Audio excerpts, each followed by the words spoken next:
Olá! Hoje aqui no canal nós vamos falar sobre um tema muito importante e ele é discutido nas organizações de uma forma ampla, mas é importante a gente pensar o que é líder, o que é ser líder, porque às vezes eu estou numa organização, sou contratado numa organização para a função de líder, eu vou lá para o cargo de líder. Tecnicamente, eu tenho a formação, eu tenho a experiência, eu tenho a formação acadêmica, eu já passei por algumas empresas, então eu já passei por um processo de começar lá num cargo inferior à liderança, de ser liderado e chegar à função, o cargo agora de líder. Cargo, então eu tenho a função, a habilidade técnica. Mas será que eu tenho a habilidade pessoal? Será que eu tenho aquela expertise para lidar com pessoas? Será que eu consigo entender realmente o significado de liderança? Liderança é a arte de fazer algo para as pessoas e com as pessoas. Ou seja, eu vou levar modelos de trabalho para pessoas, mas eu também vou aprender com as pessoas. Nós vivemos normalmente empresas que se queixam muito, nós vemos muitas vezes empresas que se queixam muito, a parte dos colaboradores, na avaliação do clima organizacional, é onde se observa os reais problemas que a organização possa vir estar apresentando, a questão de, podemos chamar aí, um apagão de lideranças, no sentido real da palavra. Então eu tenho o cargo, líder disso, líder daquilo, líder, enfim, eu tenho várias lideranças, mas eu não tenho aquela parte específica, que é a formação pessoal, a formação do líder para exercer a liderança. E como é que é essa formação do líder para exercer a liderança? Vai muito da sua formação pessoal, dos seus valores, de como ele vê, que aí vai fazer parte da personalidade dele, né? Como é que ele vê a chegada dele nesse momento de liderança. É um momento em que ele vai colocar a sua forma de pensar, impondo de uma forma ali meio que discreta ou subliminarmente, ou ele vai trabalhar convivendo com diversidade, com diversas formas de pensar, ouvindo opiniões. Claro, nem sempre todas as opiniões ofertadas pelo time, elas podem ser viabilizadas, mas elas podem ser discutidas e devem ser consideradas.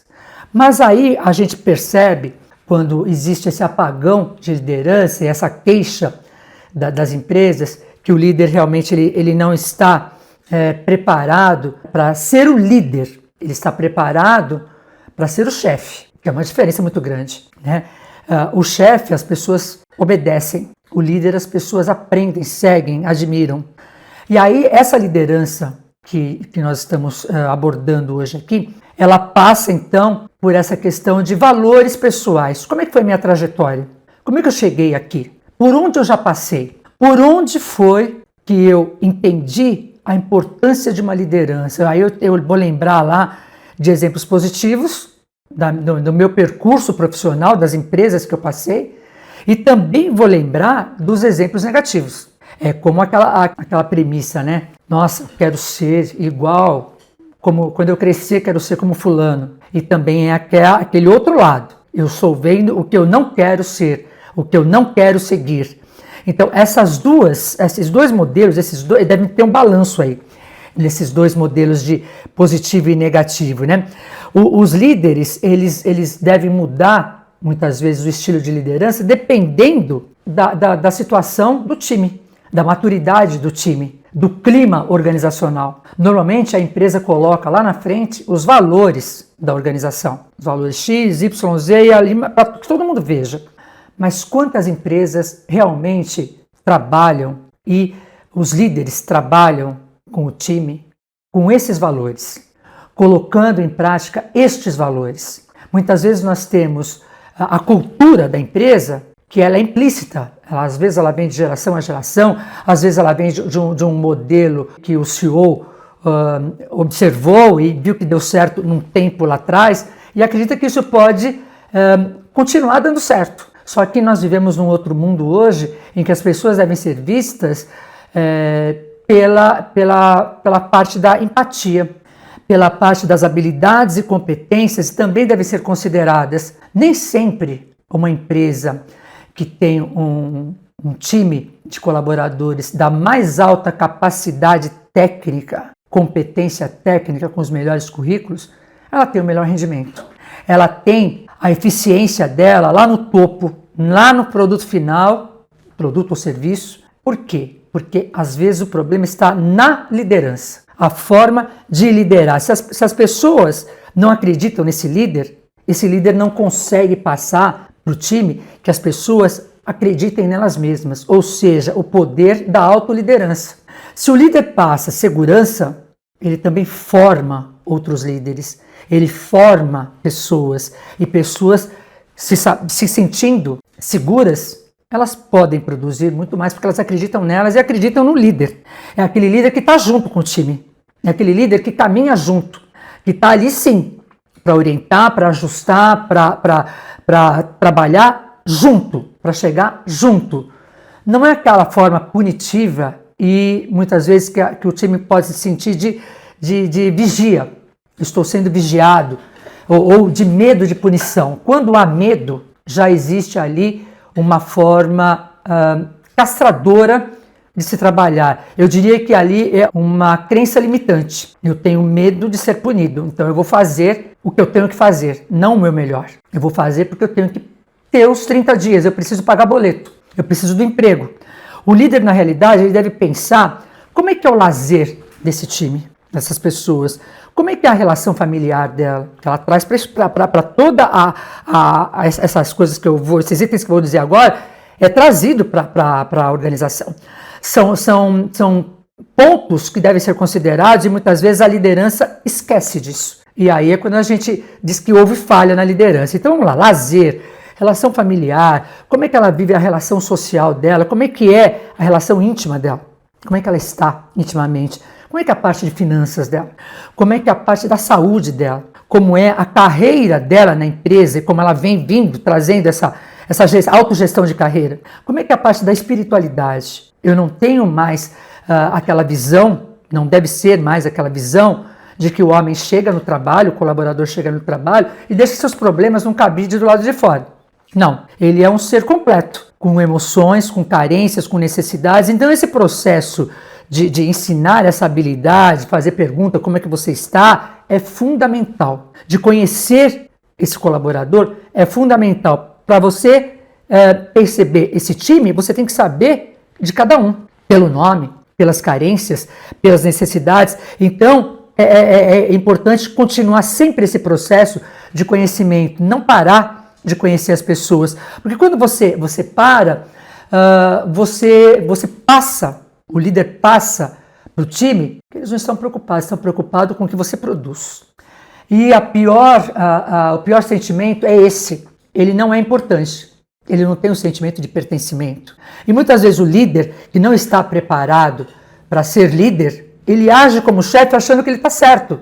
Muitas vezes não é uma forma intencional. É aí que o RH, o CEO, a parte gestor, os seus superiores, devem observar se realmente esse líder está preparado para desenvolver uma liderança saudável, uma liderança integrativa, uma liderança humanizada. Caso não esteja, é a hora de chamar ali um profissional para estar auxiliando, fazer um trabalho de coach, uma mentoria, um trabalho ali de vivência de liderança. Porque esses canais de conversa com o time, eles são fundamentais no século XXI. Eles já eram importantes, mas só que hoje a gente percebe a gestão humanizada nas organizações é fundamental. E por que é fundamental?